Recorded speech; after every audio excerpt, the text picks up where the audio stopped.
आज की इस क्लास में हम डिस्कस करने जा रहे हैं कुछ बेसिक चीज़ों को।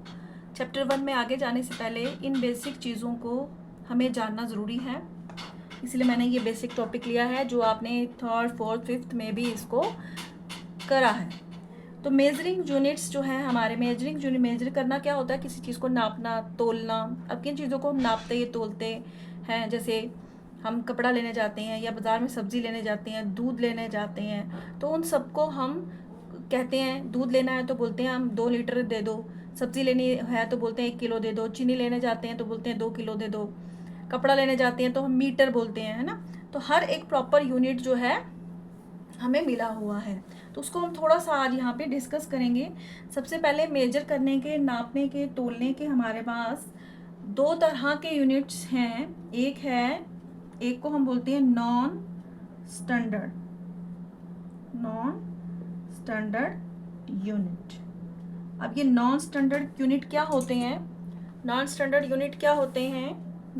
यूनिट वो होते हैं जैसे हमारे एग्जाम्पल है हमारे फुट, पाउंड। हम किसी चीज़ अपने पाउंड से नापें, या दूसरा हमारा हाथ की हथेली, पॉम, हम इस तरह से 1 2, ठीक है।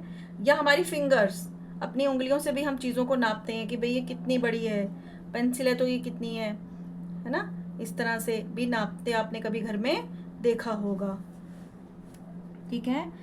जैसे हमारी फिंगर, फिंगर्स का भी हम इस्तेमाल करते हैं।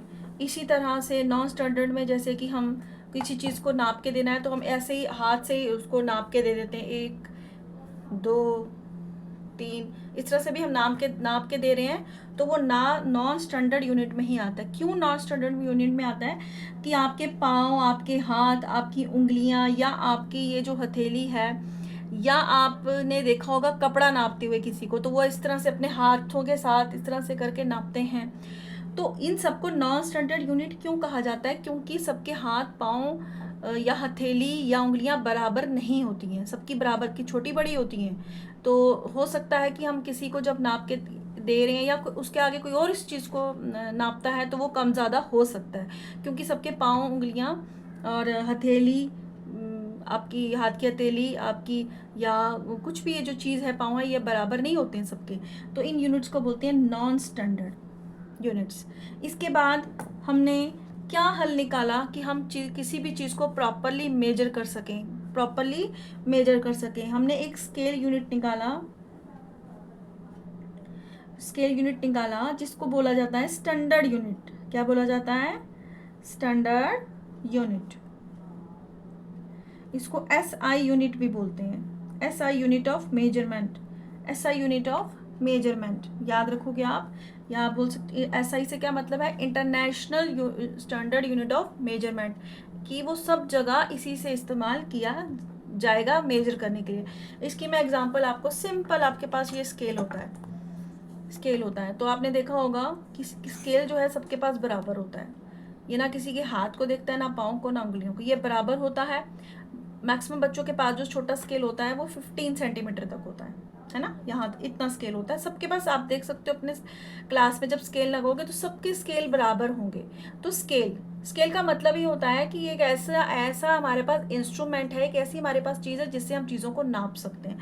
तो अब यहाँ अगर हम इस स्केल का इस्तेमाल करते हैं तो मान लो कि हमने इस कॉपी की ही लेंथ को जो है नापना है ना, ऐसे नाप रहे हैं हम, ठीक है, इसको मेजर कर रहे हैं। तो ये आ रही है हमारी लगभग 24 सेंटीमीटर, ठीक है। तो ये जो है इसका, ये सेंटीमीटर में है, ये 24 सेंटीमीटर ऊपर से जो पास लिखे, तो इसको कोई भी नापेगा तो ये 24 सेंटीमीटर ही होगा, ये कम या ज़्यादा नहीं होगा। लेकिन अगर हम हाथ से नापते हैं, जो बड़े हैं, जब वो बड़े नापेंगे तो वो उनका हो सकता है कि 1-1.5 हाथ में ही आए। उसी तो छोटा बच्चा नापेगा, उसका हो सकता है छोटी हथेलियाँ होंगी तो वो उसको 4 बार, उसके 4 हाथ लंबा ये कॉपी आए, तो वो हमारे पास क्या हो जाएगा? कन्फ्यूज़न हो जाएगी, बराबरी नहीं होगी। आप अपनी लैंग्वेज में थोड़ा सा समझिए कि बराबरी नहीं होगी। लेकिन स्टैंडर्ड यूनिट्स में क्या है? इंटरनेशनल जो हमारे यूनिट्स, स्टैंडर्ड यूनिट्स हैं, उनको हमने फाइंड आउट किया, उसका हमने हल निकाला कि इन यूनिट से ही हम जो है चीज़ों को नापेंगे। जैसे हमने कोई लिक्विड चीज़ लेनी है, जैसे दूध है, आप पानी की बॉटल्स आती हैं बाज़ार में, उसको आप देखो, पानी की बॉटल्स तो आपने बहुत देखी होंगी, तेल की बोतल आप घर पे लाते हो, उन सब पे आप देखना लीटर, उसको मेजर किया होगा लीटर से, 1 लीटर, 2 लीटर। इसी तरह से आपकी चीनी है, चाय पत्ती का डब्बा आएगा, आप उसमें देखना किलोग्राम या ग्राम होगा। इसी तरह आप कपड़ा लेने जाते हो तो वहाँ पे आप ये नहीं बोलती हो इतने लीटर दे दो, आप क्या बोलते हो, इतने मीटर दे दो, है ना। 2 मीटर, 5 मीटर, ज़्यादा से ज़्यादा 4 मीटर जो सूट का कपड़ा सब लाते हैं, तो मीटर में उसको एक लंबा सा स्केल होता है स्टील का दुकानदार के पास, उसी से वो नाप कर देता है। इसी तरह सड़क है हमारी, तो वो हम उसको किस में, उसको भी मीटर या किलोमीटर में नाप सकते हैं। तो ये जो यूनिट्स हैं, ये जो फार्मूले हैं, ये आपको याद रखने हैं, ये आपको अपनी कॉपी पे लिखने भी हैं और ये आपको याद रखने हैं। बहुत ही सिंपल, और कोई बहुत ज़्यादा चीज़ याद रखने के लिए नहीं है, ये बहुत ही सिंपल है। ये आपको आगे तक काम आएगी, जब तक आप मैथ कर रहे हो आपकी डेली लाइफ में भी ये काम आएगा। ये आपको एक इम्पॉर्टेंट टॉपिक है, आपकी हर लाइफ में भी काम आएगा। आपको कोई चीज़ लेने जाना है, कुछ करना है, तो आपको ये चीज़ें पता होनी चाहिए। तो सिंपल है, आप इसको अपनी कॉपी पर नोट करिए। 10 मिलीमीटर्स किसके बराबर होता है, 1 सेंटीमीटर के। तो ये मैं आपको थोड़ा सा यहाँ से मैं बता देती हूँ।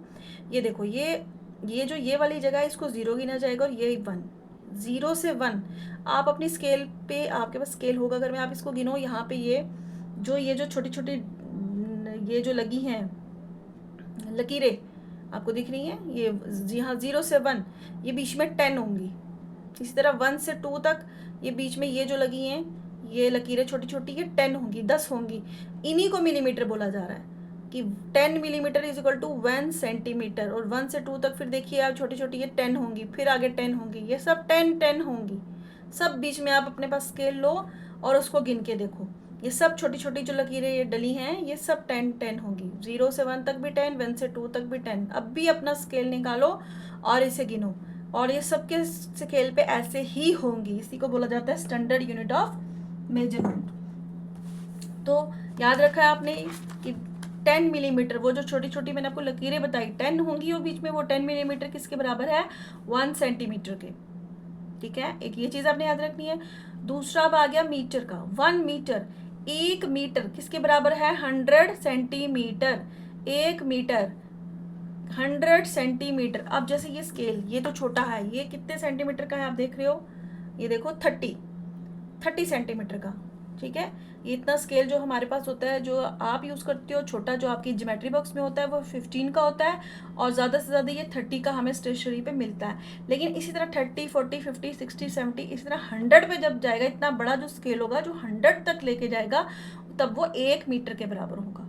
कितने मीटर के बराबर होगा, 1 मीटर के। वो आपने ज़रूर कहीं ना कहीं दुकान पे, किसी कपड़ों की दुकान पे देखा होगा, अपने स्कूल में देखा होगा, मीटर रॉड आपके स्कूल में होती है, तो वो 1 मीटर के बराबर होता है। तो 1 metre is equal to 100 centimetre, या हम कह सकते हैं 100 सेंटीमीटर जब हो जाएंगे 100 सेंटीमीटर, तो वो 1 सेंटीमीटर के बराबर होगा। इसी तरह अगर 1 मीटर 100 सेंटीमीटर के बराबर है, तो 1 मीटर जो है 1000 मिलीमीटर के भी बराबर है, क्योंकि यहाँ पे ये 1 सेंटीमीटर 10 के है, तो जब हम 100 को 10 से करेंगे तो वो 1000 हो जाएगा। तो 1 मीटर में सेंटीमीटर जो है वो 100 होते हैं, लेकिन मिलीमीटर कितने होंगे, 1000 होंगे। ठीक है, यूनिट है ये। अब आ गया, अब मीटर से हम क्या नापते हैं, कपड़ा नापते हैं, कोई पर्दा नापते हैं, चादर की भी होती है लंबाई, आप उसमें भी देख सकते हो लिखा होता है। उसके बाद है किलोमीटर। 1 किलोमीटर, 1 किलोमीटर किसके बराबर होता है, 1000 मीटर के, 1000 मीटर्स के बराबर 1 किलोमीटर। अब ये किलोमीटर आपने देखा है, किलोमीटर कहाँ लिखा होता है, सोचो ज़रा। किलोमीटर लिखा होता है ज़्यादातर रोड्स पे, है ना, कितने किलोमीटर रह गया है, 200 किलोमीटर है, 150 है, 50 है, 35 है, तो वहाँ लिखा होता है। तो उसी तरह 1 किलोमीटर जो है ये बड़ा यूनिट है मीटर से, और 1000 मीटर के बराबर 1 किलोमीटर होता है। ज़्यादातर ये मीटर जो है वो हम छोटी लेंथ को नापने में इस्तेमाल करते हैं। जैसे सूट की लेंथ है तो वो कितनी होती है, छोटी होती है ना, सड़क जितनी लंबी तो नहीं ना होती।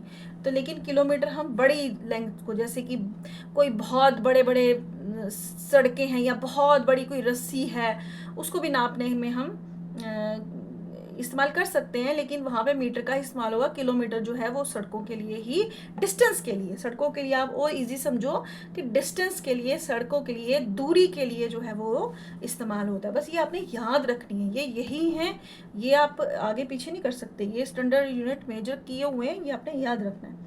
इस तरह 1 ग्राम, 1 ग्राम किसके बराबर होता है? 1000 मिलीग्राम के। मिलीग्राम, मिलीग्राम छोटा यूनिट है। इसी तरह 1 किलोग्राम, जिसको आप 1 किलो भी बोलते हो, उसमें कितने ग्राम होते हैं? 1000 ग्राम, 1000। अब अगर एक में 1000 होते हैं, तो जिसको आप आधा किलो बोलते हो उसमें कितने होंगे? 500। कितने होंगे? 500। ठीक है, तो हम अपनी लैंग्वेज में पा भी बोलते हैं, 1 पा, 2 पा, 3 पा, 4 पा। 4 पा मिलाकर 1 किलो होता है। तो 1 पा में कितने होते हैं? 250। 250 ग्राम, 250 ग्राम, 250 ग्राम, 250 ग्राम, 250 ग्राम हो गए 500 ग्राम। ये होता है आधा किलो, और इसको हम अपनी भाषा में पा भी बोलते हैं। 1 पा, 2 पा, आपने ज़रूर सुना होगा। ठीक है, उसके बाद आ गया लीटर। लीटर से हम कौन सी चीज़ नापते हैं? जो भी लिक्विड होती हैं, जितनी भी लिक्विड है, एल लिक्विड, एल लीटर, आप ऐसे भी याद रख सकते हो। तेल है, पानी है, लिक्विड घी है, या आप पेट्रोल लेने जाते हो तो उस वक्त भी वहाँ पे लीटर ही लिखा होता है। 1 लीटर में भी कितने मिलीलीटर्स होते हैं? 1000 मिलीलीटर्स होते हैं। ठीक है, तो इस तरह से आपने ये जो यूनिट्स हैं अपनी कॉपी पर लिख लेने हैं, और ये आपने लिख कर इसको ये अपने दिमाग में रखना है। 1 metre is equal to 100 centimetre, जो मेन है, मेन इसमें है एक ये वाला 1 metre is equal to 100 centimetre. जब आपको ये याद होगा तो बाकी भी 10 मिलीमीटर वाला भी याद हो जाएगा, और 1 मीटर ये भी याद हो जाएगा।